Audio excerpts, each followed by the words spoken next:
Assalamu alaikum wa rahmatullahi wa barakatuh. Welcome to my easy method to learn of the Quran in 30 YouTube channel. প্রিয় দর্শক মণ্ডলী, আজি মই আপোনালোকৰ মাজত হৰকত এপ্লাই কৰি কেনেকৈ পঢ়িব লাগে তাৰ এক্সাম্পল লৈ এটা এক্সাম্পলৰ ক্লাছ লৈ মই হাজিৰ হৈছোঁ। আজি আপোনালোকক দেখাম কেনেকৈ পঢ়িব লাগে হৰকত। হৰকত আমি এটা ষষ্ঠম মোৰ পাৰ্ট নম্বৰ 6 ক্লাছত মই আলোচনা কৰিছিলোঁ যে হৰকত কাক বোলে, হৰকত কি। হৰকত হ'ল আৰবী বৰ্ণ স্বৰবৰ্ণ প্ৰতীক চিহ্ন, মানে যাৰ স্বৰ চিহ্ন বুলি কোৱা হয়। তো জেৰ জবৰ পেশ অথবা কাথৰা ফাটা জম্মা যাক কোৱা হয়। তো আমি কেনেকৈ পঢ়িব লাগে তাতে শিকাইছিলোঁ সেইটো ক্লাছত। যোনে হয়তো চোৱা নাই সেই ক্লাছটো চাই পেলাই এই ক্লাছটো চালে অতিকৈ আপুনি উপকৃত হ'ব বুলি মই আশা কৰোঁ। আহক আমি জানিলে হৰকত কেনেকৈ পঢ়িব লাগে। আমি সেই ক্লাছত কৈছিলোঁ হৰকত সোনকালে তাড়াতাড়ি পঢ়িব লাগে, তাৰমানে স্পীড পঢ়িব লাগিব, লম্বা কৰিব নোৱাৰিব, আপুনি সৰ দি লম্বা কৰিব নোৱাৰিব আৱাজটো, এনেকৈ স্পীড। আহক আমি কেনেকৈ স্পীড পঢ়িব লাগে। হয়, আপোনালোকে চাইছে ইয়াতে জেৰ জবৰ পেজ, জেৰটো লগোৱা নাই, কেৱল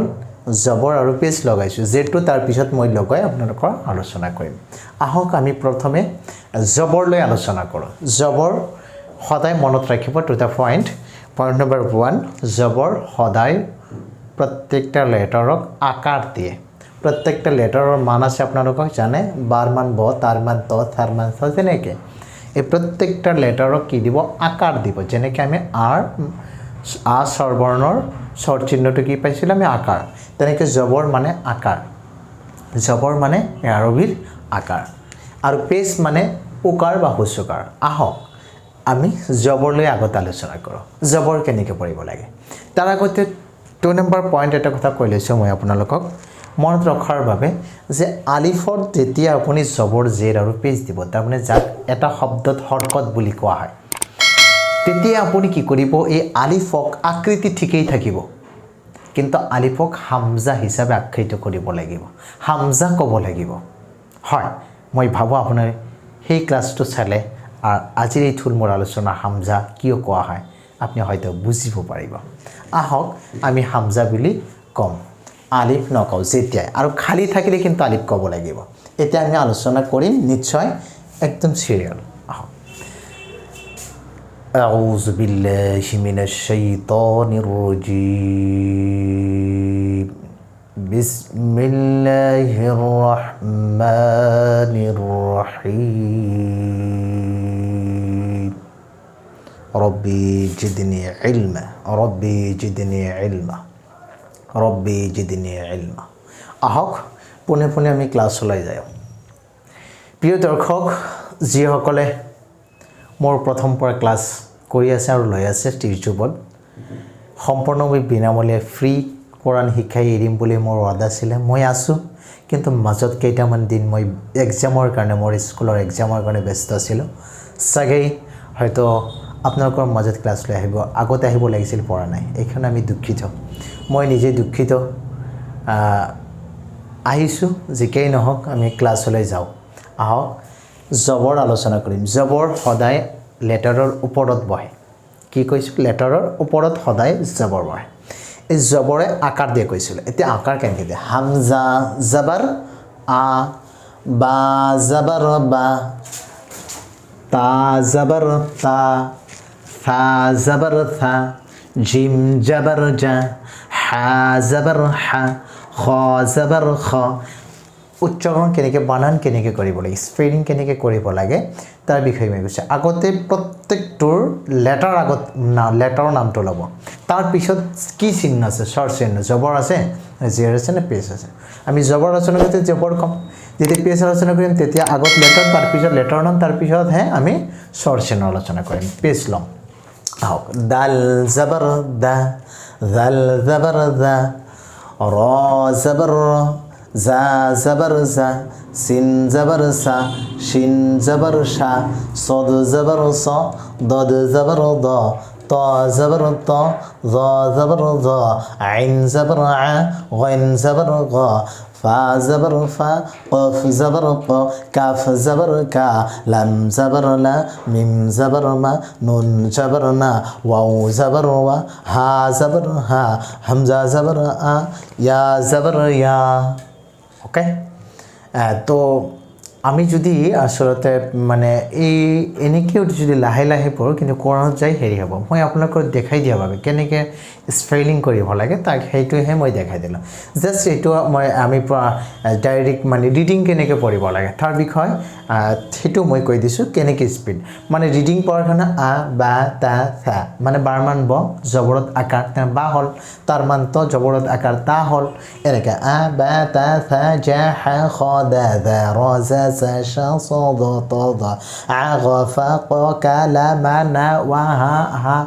ওয়া হা আ ইয়া ওয়াও হা আ ইয়া এইভাবে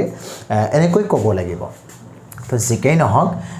আমি ৰিডিং পঢ়া স্পীড কৰিব লাগিব তাৰমানে বানানটো কৰিম প্ৰথমে তাৰপিছত ৰিডিং আমাৰ প্ৰথম ষ্টেপ হ'ব আমি বানান কৰি পঢ়িম হামজা জবর আ বা জবর বা তা জবর তা সা জবর সা জিম জবর জা হা জবর হা খ জবর খ এনেকৈ পঢ়িম কিন্তু যেতিয়া আৰু স্পীড কৰাৰ কাৰণে আকৌ এবাৰ ৰিডিং সেকেন্ড স্টেপ হ'ল ৰিডিং পঢ়িম আ বা তা থা জা হা খ দা দা ৰ জা সা শা ছ দ ত দ আ গ ফা ক কা লা মা না ওয়া হা আ ইয়া এবাৰ এনেকৈ ক'ব লাগিব তো ইয়াতকৈ আৰু স্পীড কৰিবা আ বা তা থা জা হা খ দা জা ৰ জা সা শা ছ দ ত দ আ গ ফা ক কা কা লা মা না ওয়া হা আ ইয়া ইমান স্পীড কৰাৰ চেষ্টা কৰিব যাতে ইয়াতে যদি স্পীড কৰে আপুনি কোৰাণ একদম ইজিলি লাহে ইমান সুন্দৰকৈ পঢ়িব পাৰিব কাৰণ ইয়াতে স্পীড কৰিব লাগিব হৰকত সদায় স্পীড পঢ়িব লাগে হৰকত সদায় স্পীড পঢ়িব এইটো মনত ৰাখিব লাগিব এইকাৰণে হৰকতৰ এটা হৰকত আমাৰ গ'ল এটা হ'ল কি হৰকত গ'ল জবৰ হৰকতটো গ'ল এতিয়া আমি পেজ হৰকতটো লৈছোঁ জেৰ হৰকত পিছত আনি আছোঁ পেজ হৰকত এতিয়া পেজত উকাৰ বা হুচকাৰ মই আগতে কৈছোঁ এতিয়া হামজাত যদি উকাৰ দিয়ে তেনে হামজা যিটো দিব সেই ৰূপেই ল'ব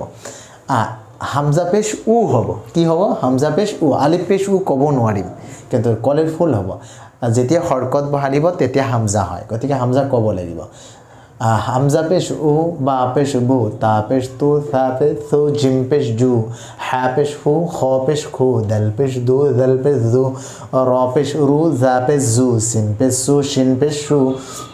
صاد পেশ সু ضاد পেশ দু ত পেশ তু জ পেশ দু আইন পেশ উ গইন পেশ গু ফা পেশ ফু কফ পেশ কু কাফ পেশ কু লাম পেশ লু মিম পেশ মু নুন পেশ নু ওয়াও পেশ ভু ওয়ার যদি জবর পেশ হয় ও পঢ়িব পাৰিব ভু পঢ়িব পাৰিব ভু অব্য হুচকাৰ ভু পঢ়িব পাৰিব ভু হা পেশ হু হামজা পেশ উ ইয়া পেশ ইউ ইয়াৰ মাজত যদি পেশ হয় প্ৰিয় ভিউৱাৰ্ছ যদি ইয়াৰ মাজত পেশ হয় তেন্তে ইউ পঢ়িব লাগে আমি ইংৰাজীত যেনেকৈ ইউ কওঁ ইউ মানে তুমি ৱাই অ' ইউ এই ইউ পঢ়িব লাগিব ইয়াৰ মাজত পেশ আহিলে ইউ ইয়াৰ মাজত জবৰ আহিলে ইয়া বুজিছে নেক্সট আহক আমি এই বানান কৰি পঢ়িলে এতিয়া আমি ৰিডিং পঢ়িম ও বো তো সো জো খো দো দো রো জো সো শো সো দো তো দো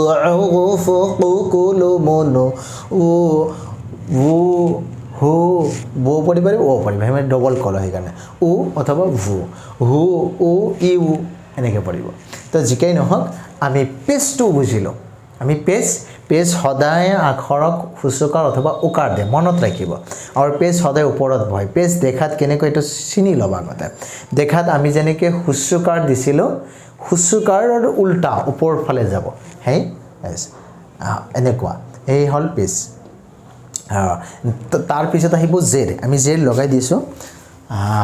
জেৰ প্ৰত্যেকটো জেৰ লগাই দিছোঁ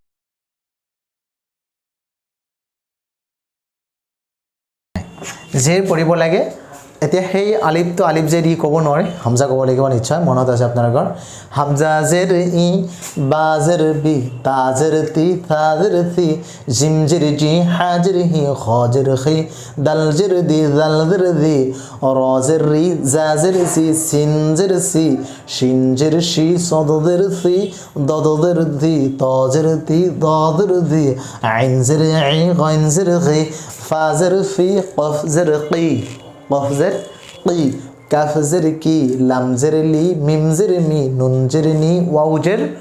V V W Y V অব্য হিসিকার হ্যাঁ ভি ওয়াও জের ভি মনত ৰাখিব ভি হয় ই নহয় ওয়াও জের ভি এইটো হা জের হি হামজা জের ই ইয়া জের ই এনেকৈ পঢ়িব লাগিব এতিয়া আমি বানান কৰিলে এতিয়া reading E B T C G হি খি ডি জি ৰি জি চি শি চি জি টি জি ই গি ফি কি কি লি মি নি ভি হি ই ই বুজিব পাৰিছে নিশ্চয় এতিয়া আৰু স্পীড কৰিব লাগিব এতিয়া আমি জেৰ জবৰ পাৰিলোঁ জেৰৰ তিনিটা একেলগে আকৌ তিনিটা একেলগে কৰাৰ চেষ্টা কৰিব আ ই উ বা বি বু তা তি তু সা সি সু জা জি জু হা হি হু খ খি খু দা দি দু জা দি দু র রি রু জা জি জু সা সি সু স সি সু দ দি দু ত স সি সু দ দি দু ত তি তু জ দি দু আ ই উ গ গি গু ফা ফি ফু ক কি কু কা কি কু লা লি লু মা মি মু না নি নু বা ওয়া ভি ভু হা হি হু আ ই উ ইয়া ই ইউ ইয়া ই ইউ এনেকৈ পঢ়িব লাগিব তো স্পীড কৰাৰ চেষ্টা কৰিব বাৰ স্পীড কৰিব ৰিপিট কৰিব বাৰ চেষ্টা কৰক এতিয়া অলপ সময় যদি অলপ ৱেষ্ট কৰে আপুনি মেহনত কৰে শেষত যে ইমান ইজি হ'ব আপুনি নিজেই ভাবিব নোৱাৰিব আপুনি কিমান ইজি এখন কিতাপ পঢ়ি আছে আপুনি কেনেকৈ পঢ়িলে আপুনি এটা সময় ভাবি চিন্তি ওলাব নোৱাৰিব আহক আমি যি শিকিলোঁ কিন্তু এই প্ৰচেষ্টা কেৱল মাত্ৰ আপোনালোকৰ বাবে মই প্ৰথমতে ৱাদা দিছিলোঁ যে আপোনালোকক বিনামূলীয়া একদম ফ্ৰী অফ কোৰ্চ মানে একদম ফ্ৰী আপোনালোকক কোৰান শিকাই এৰিম বুলি মোৰ ৱাদা আছিলে মই আছোঁ অটল কিন্তু আপোনালোকে অলপ অকণমান কাইণ্ডলি কৰি কি কৰিব লাগিব এতিয়ালৈকে যিসকলে মোৰ প্ৰথম পৰা ক্লাছ চাই আছে কিন্তু এতিয়ালৈকে মানে এতিয়ালৈকেও মানে ছাবস্ক্ৰাইব কৰা নাই অথবা বেল আইকনটো এই বেলটো আপোনালোকে বাজাই দিয়া নাই ক্লিক কৰি গতিকে তেখেতসকলক বিনম্ৰ অনুৰোধ কৰিছোঁ আপোনালোকে একদম এতিয়া আপুনি অৱহেলা নকৰিব এতিয়া আপুনি ছাবস্ক্ৰাইব কৰক আৰু বেল আইকনটো ক্লিক কৰি দিয়ক আৰু শ্বেয়াৰ কৰক শ্বেয়াৰ কৰি আপোনাৰ দৰে আৰু কোনোবাই আপোনাৰ দ্বাৰা হয়তো কোনোবাই শিকিবলৈ ইচ্ছা কৰি আছে তেখেতসকলে শিকিব পাৰিব মই ইমান টিউশ্যন কৰি আছোঁ কোৰান শিকাই আছোঁ টিউশ্যনলৈ কিন্তু উইথ ফিজ কিন্তু আপোনালোকক বিনামূলীয়াত যিসকলক মই ডাইৰেক্ট ফিজিকেলিভাৱে বহি শিকাব নোৱাৰিম মই জানো কেইজনক শিকাম মই এজন মানুহ গতিকে তাৰ বাবে মই এই ইউটিউবত ফ্ৰী অফ কোৰ্চ এই ক্লাছ আৰু লৈছোঁ গতিকে আপোনালোকে ইয়াতে 10 মিনিট বহি যদি প্ৰত্যেক দিন চাই আপুনি শিকিব পাৰিব আপুনি একদম ইজিলি শিকিব পাৰিব আপোনালোকৰ বাবে মই ইনশাআল্লাহ মই বহুত টিউশ্যন কৰি আছোঁ শিকাই আছোঁ গতিকে আপোনালোককতো মই প্ৰত্যেকক যাই শিকাব নোৱাৰিম মানে মই এজন মানুহ কাৰণ ইমান সময় নহ'ব গতিকে আপোনালোকে যিসকলে দূৰত আছে দেশৰ বাহিৰত আছে তেখেতসকলৰ কাৰণে মই এই চেষ্টা মই 3টা লেংগুৱেজতে ক্লাছ লওঁ multiple language Hindi Assamese and Bengali গতিকে প্ৰত্যেকটা ক্লাছ আমাৰ 3টা লেংগুৱেজত আপোনালোকে পাব যাই যোনটো লেংগুৱেজত আপুনি বেছি ভাল পায় সেই লেংগুৱেজত আপুনি শিকিব পাৰিব সহজে কোৰান মোৰ এই চেনেলটোৰ হ'ল easy method two learn of the Quran 30 এই চেনেলটো আপোনালোকে ছাবস্ক্ৰাইব কৰি ৰাখক আৰু বেলেগ শ্বেয়াৰ কৰি দিয়ক যাতে আপোনাৰ দ্বাৰা অইন কোনোবাই শিকি ইনস্পায়াৰ হয় অথবা শিকিব পাৰে আল্লাহ তাআলাৰ কোৰান গতিকে আপুনি সব পাব আপুনি কিয় সবৰ পৰা বঞ্চিত আছে আপুনি শ্বেয়াৰ কৰি দিয়ক ছাবস্ক্ৰাইব কৰক ইনশাআল্লাহ নতুন ভিডিঅ' যেতিয়াই ক্লাছ মই ল'ম সকলো ক্লাছ সৰ্বপ্ৰথম আপুনি উপভোগ কৰিব পাৰিব এই আশাৰে আপোনালোকৰ পৰা মই মৌলানা নাজমুল ইছলাম বিদায় লৈছোঁ আসসালামু আলাইকুম ওয়া ৰাহমাতুল্লাহি ওয়া বাৰাকাতুহু